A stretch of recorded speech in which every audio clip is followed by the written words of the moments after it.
Okay, these are the instructions for how to set up and use the Dragonboat seat.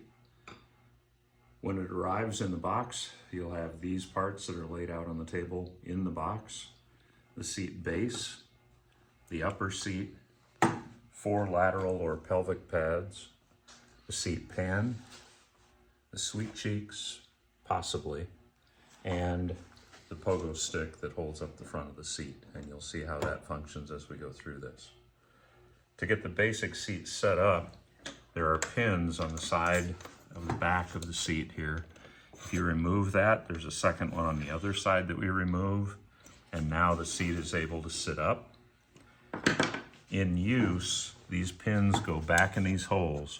So in this hole, if you insert it all the way in and then move the seat until you feel it kick into the hole, now it's secured.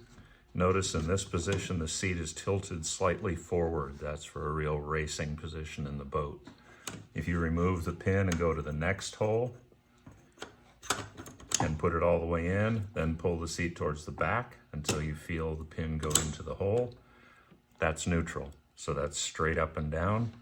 If you go to the next hole, hold it, rotate the seat back until the pin goes in the hole, it's slightly reclined. The last hole goes to fully reclined. And you put both of these pins in on both sides of the seat. I'm going to put this back in the neutral position. To lock it, this bail comes underneath and locks inside. Same thing with the pin on the opposite side. Make sure you're in the same hole. Okay, so now your seat back is secure and ready to go. When you're using the upper seat, there's a 3-inch pin at the top of the lower seat. If you remove that, the upper seat slides in here.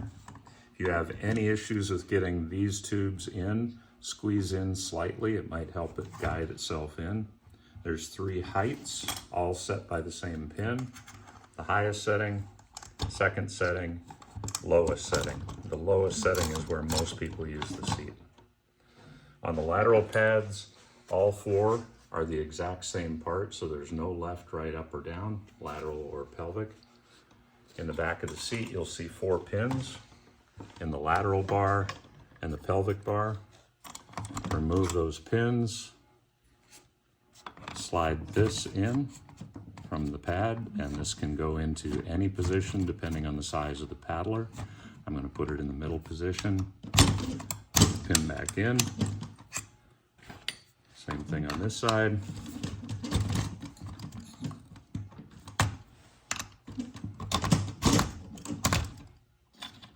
And the same thing with the bottom pins.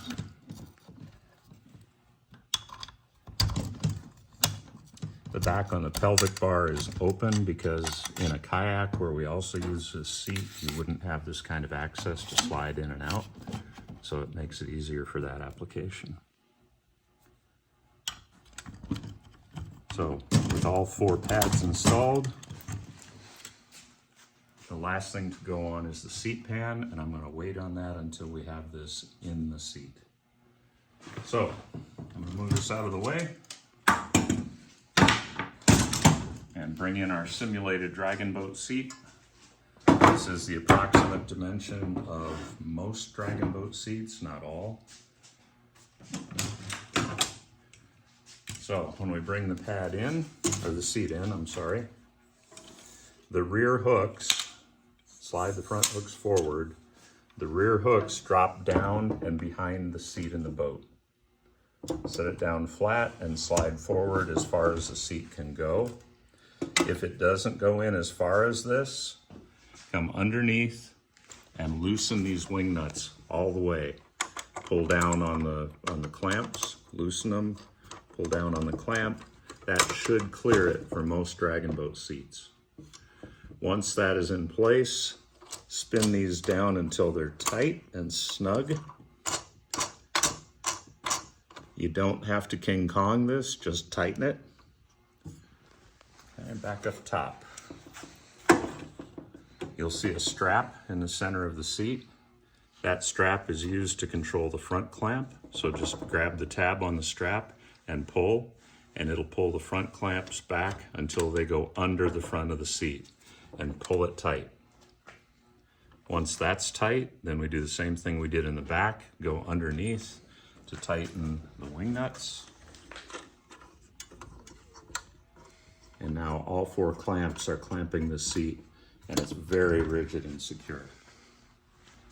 In the boat, the next step would be to take the pogo stick, and notice the pogo is adjustable by twisting and pushing. So when you depress that button, you can twist the tube and change the height of it. This tube is made to go under the front rail of the seat, because most Dragonboat seats are so narrow, if you put a lot of force on it, you could twist the seat and damage it. So the pogo is there to stop that rotation when you're really getting into the paddle. So this goes into the very center of the front tube. You can push the push button and twist to lower the foot until we get it to snap in at the right setting to where this is snug. So now it's secured, it's not going anywhere in the boat. From here, the seat pan gets mounted. It sits down over the top. And if you notice underneath the seat pan, there are hook Velcro tabs on the front edge. There's loop Velcro on the front of the seat frame. So as we set this down over the seat, and it comes down, the front of the pan should hook over the front of the aluminum bar on the seat frame, and the Velcro makes contact and it's attached. On some seats that were earlier versions, this is not loose, it's attached to the seat by the front ropes. To do the next steps, all you would do is lift this seat pan up almost like you were opening the hood of a car, and you can do all the things I just showed you. In the back of the seat pan, there's a strap.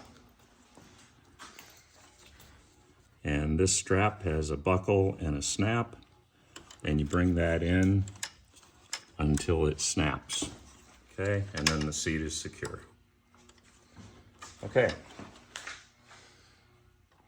Now, once the seat is in the boat, we want to use the Sweet Cheeks cushion, but I'm going to show you just how the thigh lift functions here.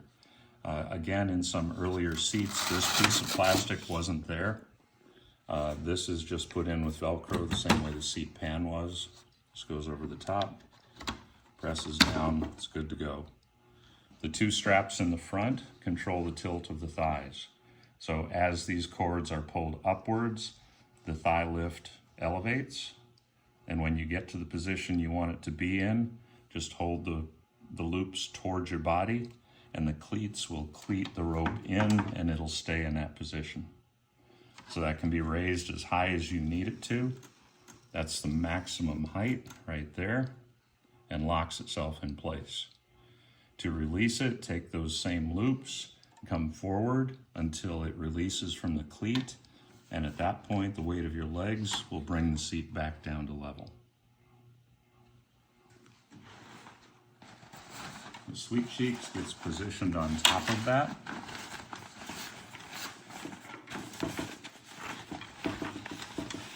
I prefer to tuck the edges down under the pelvic pads and spread the beads around in the Sweet Cheeks. It has foam beads inside to help shape to the paddler's backside. Okay, so here's my Dragonboat. I'm climbing in the seat, and air will escape from the hose in the Sweet Cheeks. If you really want to make this fit just exactly what it should be, blow into the nozzle and let the air out. Do that 2 or 3 times. I'm going to do it once.